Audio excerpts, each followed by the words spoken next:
याद रखिएगा मेरे भाइयों मेरी बहनों, जितना इंफॉर्मेशन रखना इंपॉर्टेंट है कि वो कब आएगा, उतना ही इंपॉर्टेंट है उसके आने के विषय में तैयार रहना। जरा सोचो, आप मसीह विरोधी को जानते हो, आप 666 को जानते हो, आप ये जानते हो, आप वो जानते हो, यू नो द सीजन्स, लेकिन आज भी आपका गुस्सा, घमंड, जलन कंट्रोल में नहीं है। सोचो कितना डेंजरस है ये कि you know who is anti Christ, what is one world government, what is 666, what is entire Christ, कौन है ये, कौन है वो, you know each and everything but you are not ready. सोचो व्हाट इज इंपॉर्टेंट, मुझे बताइए। अगर आप में से कोई ऐसा है जो सच में प्रभु के आने के लिए तैयार होना चाहता है, तो सिर्फ आने वाले 15 मिनट आप मुझे दीजिए, मैं कुछ समझाना चाहता हूं आपको। बड़े ध्यान से सुने। बाइबल कहती है एक जगह थी जिसका नाम था शूशन। वहां पर एक राजा था जिसका नाम था शरेक्श, और उसकी जो रानी थी उसका नाम था वश्ती। बाइबल कहती है एक दिन आया, and you know this is a first book in the Bible जिसमें हिंदुस्तान का नाम है एस्तर। देखो हमारा यीशु हमारे हिंदुस्तान का खुदा है।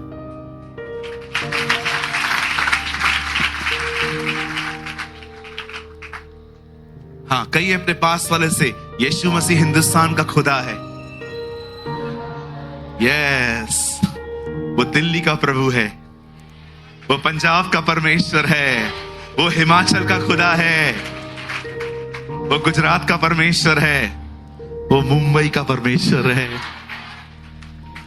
यस, कई लोग सोचते हैं वो अंग्रेजों का खुदा है। अंग्रेज इन दिनों में हमें कॉल कर रहे हैं कि यीशु के बारे में आके बताओ। हाँ बिल्कुल, मैं मजाक नहीं कर रहा हूं, मुझे रोज कॉल्स आते, मेल्स भी आते। मेल्स मैं पढ़ता नहीं हूं ज्यादा, लेकिन बहुत कॉल्स आते। You know, the Bible says, एक दिन आया जब शरेक्श राजा ने अपने शासन में एक बहुत बड़ा जिनावर दिया। जिनावर का मतलब होता है दावत दी। आप मान सकते हैं ये दावत कितने दिन चली है? 180 डेज, 180 दिन ये दावत चली है। इस दावत के अंदर हर तरह का खाना था, लेकिन बाइबल कितनी सच बताती है ना। बाइबल लिखा है किसी को भी शराब पीने के लिए जबरदस्ती नहीं की जाती थी, शराब के लिए हर एक की इच्छा थी। लिखा है शराब तो नीति के अनुसार पिलाई जाती थी, किसी को भी बरबस नहीं किया जाता था। बाइबल कितना क्लियर अकाउंट देती है ना कैसा था। और एक दिन राजा पूरी तरह से शराब में डूबा हुआ अपने लोगों को बुला के कहता है, जाओ रानी को बोलो सर पे ताज पहनकर सामने आए। अब जब वश्ती के पास मैसेज जाता है, वश्ती कहती है नहीं, आई विल नॉट कम, मैं नहीं आने वाली। वो एम्बैरेस फील कर रही थी कि इतने सारे पिए हुए लोगों के बीच में मैं क्यों जाऊं। एंड यू नो, जब राजा को यह बात पता चलती है इस औरत ने आने से मना कर दिया है, प्राइड में आके राजा उसको रानी के पद से ही हटा देता है। वो लोगों को बुलाता है और कहता है क्या किया जाए, इसने मेरी आज्ञा नहीं मानी है। वो कहते हैं, वो भी आग में घी डालने वाला काम करते हैं, वो भी कहते हैं हाँ बात तो सही है, इससे तेरी बात नहीं मानी है। अब अगर तेरी औरत तेरी बात नहीं मानती, कल से हमारी औरतें हमारी बात भी नहीं मानेंगी। आप पढ़ के देखिए, वहां ऐसा लिखा है कि अब हमारी औरतें हमारी बात भी नहीं मानेंगी। कई लोगों को डुबाने के लिए शैतान कभी कभी एक आदमी का उपयोग करता है, पता है? इस दुनिया में कुछ भी यूजलेस नहीं है, एवरीथिंग इज यूजफुल। किसी ने कहा I am a bad person, still I am a useful, you can use me as a bad example. किसी ने कहा मैं खराब भी हूं तो भी गलत नहीं हूं, तुम जहां पर भी खराब उदाहरण देना चाहो मेरा दे दो। कहते ना हम लोग कभी कभी झगड़ों में, हिटलर है तू हिटलर, देते हो ना एग्जाम्पल, आज भी है ही तू हिटलर। हम जानते हैं हिटलर कौन था। अब बाइबल कहती है राजा तो था, रानी नहीं है। अब रानी ढूंढना स्टार्ट की लोगों ने कहा जाओ राजा के लिए रानी ढूंढो, और बाइबल कहती है एक जगह पे मौद्रके की एक कजन सिस्टर थी, हर नेम वॉज एस्तर। एक आदमी था जिसका नाम था मौद्रके, और बाइबल कहती है उसकी चचेरी चाचा की माता पिता मर चुके थे, इस आदमी ने उसे पाला था, उसका नाम एस्तर था। और लिखा है वो बड़ी रूपवती थी। मैंने हिंदी पढ़ी है, मैं इसलिए बता पा रहा हूं। लिखा है वो बहुत ज्यादा ब्यूटीफुल थी। उसको भी लिया गया, कुछ औरतों को लिया गया और सबको राजा के दरबार में बुलाया गया। और अब सुनिए, जो लड़कियां राजा के भवन में पहुंचाई गई, उन्हें शुद्ध करने की कुछ चीजें दी गई, उनका खाना बदला गया, और लिखा है उनको अलग कुछ सहेलियां मिली। ब्रदर एक काम तो करिए, लगाइए एस्तर 2:9 लगाओ।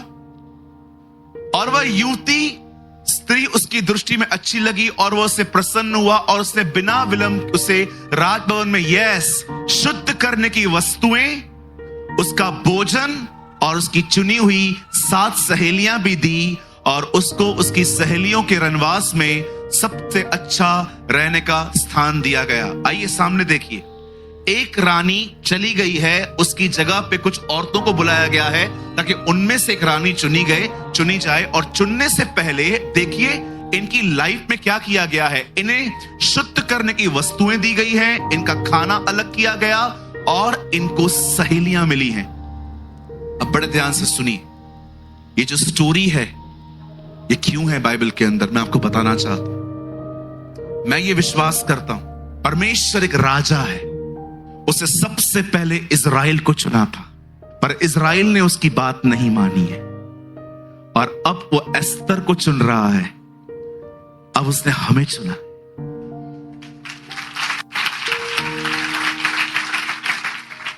लेकिन याद रखिए, उसने आपको चुना है, पर क्या चुने हुए लोग उसकी दुल्हन बन रहे हैं?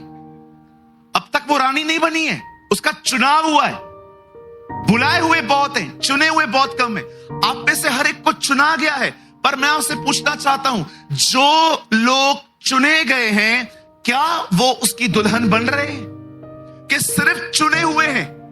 क्योंकि जिनको चुना गया उन्हें चीजें दी गई हैं। सबसे पहले उन्हें दिया गया है शुद्ध करने की वस्तुएं। मैं ये विश्वास करता हूं कि परमेश्वर ने हमें शुद्ध करने के लिए पवित्र आत्मा दिया है। He has given us the Holy Spirit। आप जानते हैं परमेश्वर ने आपको क्या दिया है? परमेश्वर ने आपको पवित्र आत्मा दिया है।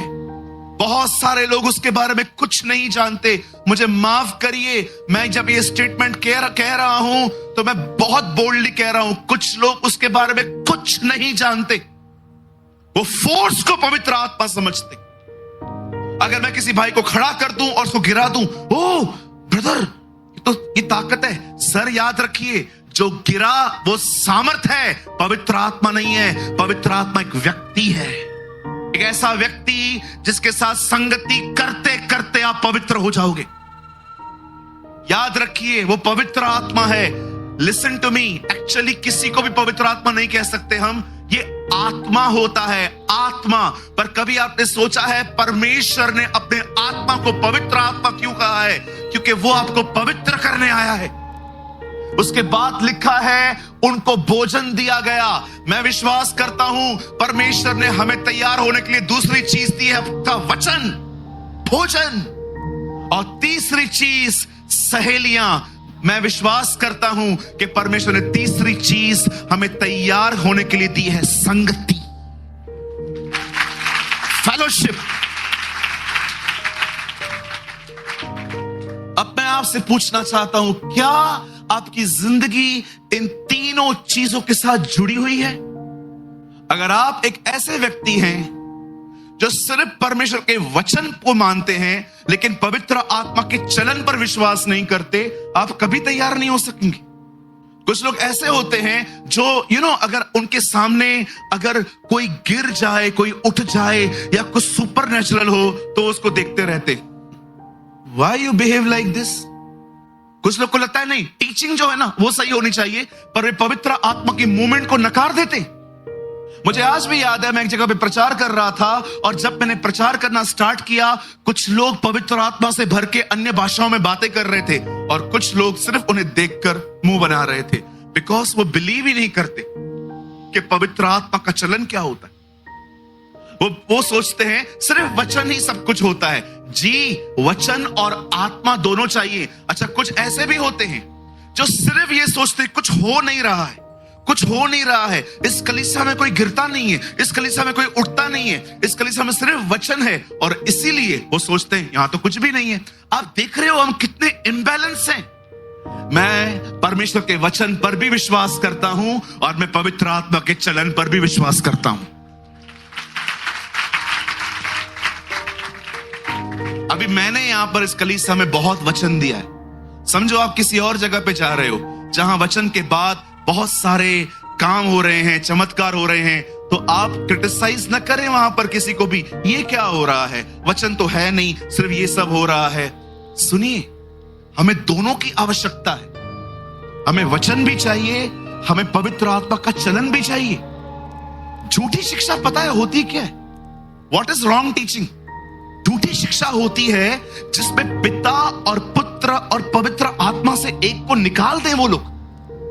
झूठी शिक्षा वो होती है कि वचन खोल के आप अपनी ही शिक्षा घुसेड़ रहे हो अपने अंदर, अपने। अभी सिंपल मैं आपको एक बात कहना चाहता हूं, यहां देखिए, मैंने इस कलीसिया में आज तक किसी बच्चे को प्रभु भोज दिया? क्यों नहीं दिया? क्योंकि मैंने यीशु मसीह को नहीं देखा कि उसने पतरस से कहा जा तेरे बच्चों को भी लेकर आ। मैंने कहा नहीं देखा कि यीशु ने किसी चेले को कहा आज मैं आखिरी बार तुमसे मिल रहा हूं, जाओ अपने परिवारों को लेकर आओ। उससे सिर्फ प्रभु भोज चेलों को दिया। इवन आप पढ़ सकते हो पेंटिकॉस्ट के दिनों में जब पतरस से प्रचार किया, लोग विश्वास में आए, बपतिस्मा लिया, उसके बाद लिखा है 242 में कि उन्होंने प्रभु भोज की रोटी तोड़ी। मैं किसी को भी यहां पर प्रभु भोज दे दूं, भाई ये तू खा ले, और बाहर जाके वही व्यक्ति गुटखा भी खा रहा है, किसी के सामने चढ़ी हुई चीजें भी खा रहा है, कौन जिम्मेदार है इसका? इसलिए बाइबल कहती है तुम परमेश्वर के और दुष्ट आत्माओं के कटोरे में से एक साथ नहीं ले सकते। लेकिन कुछ लोग देते हैं, क्यों? क्योंकि उन्हें पब्लिक बढ़ानी है। मैं हैरान होता हूं ऐसी चीजों से जहां पर मैं चीजें देखता हूं और कुछ समझाओ तो कहते हैं उसके चेले अनपरफेक्ट थे। अरे कम से कम एक ही को तो मानते थे, वो थोड़ी कहीं और जाते थे, एक ही को मानते थे। वो मार खाई उन्होंने, फिर भी यीशु को नहीं छोड़ा उन्होंने। यहां पर हम जिनको दे रहे हैं, बाहर जाके वो आदमी गोवा खा रहा है, वो शिमला खा रहा है, वो गुटखा खा रहा है, वो शराब पी रहा है, लेकिन रविवार को प्रभु भोज भी ले रहा है एक प्रसाद के तौर पे। कौन जिम्मेदार है? That's called false teaching. एक आदमी ने मुझे कहा जीसस क्रिएचर है, वो बेटा नहीं है। सबको सब उसको ही निकालने में लगे पड़े। परमेश्वर रहे चलेगा, परमेश्वर से कोई दिक्कत नहीं है। सबको प्रॉब्लम ही जीसस से। सबको पता है he is a central figure. ये जब तक रहेगा ना कुछ भी ठीक नहीं होने वाला है। लेकिन मैं एक प्रचारक होने के नाते, उसका बेटा होने के नाते मैं कहना चाहता हूं, मैं अपने कलीसिया में हमेशा उसे पहले रखूंगा।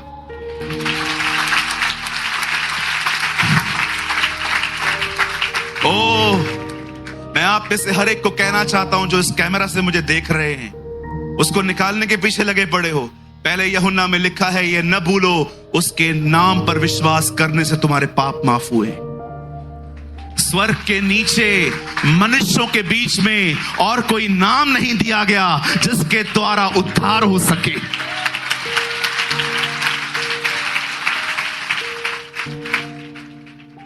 कोई उसको बेटा से नबी बनाने के पीछे लगा पड़ा है तो कोई क्या कर रहा है? नबी नहीं है वो। जब साधु सुंदर सिंह उनसे मिलने के बाद अपने पिताजी के पास गए और कहते हैं पप्पा मैंने यीशु मसीह का दर्शन पाया है। उसके पप्पा ने कहा तुझे पता है हम लोग कौन है? बोला कौन है? हम राजाओं के घरों के। उन्होंने कहा पप्पा जो मुझसे मिलने आया था ना, उसने कहा मैं राजाओं का राजा हूं। आप जाइए, आप किताब पढ़िए, मैंने पढ़ी है खुद। कोई उसको नबी बनाने के पीछे है, कोई कहता है अच्छा व्यक्ति था, कोई कहता है परम पूज्य था, कोई कहते हैं चमत्कारी पुरुष था। कुछ भी नहीं था वो इनमें से, वो मालिक है। वो मालिक है। राज्य, पराक्रम और महिमा केवल और केवल उसी की है।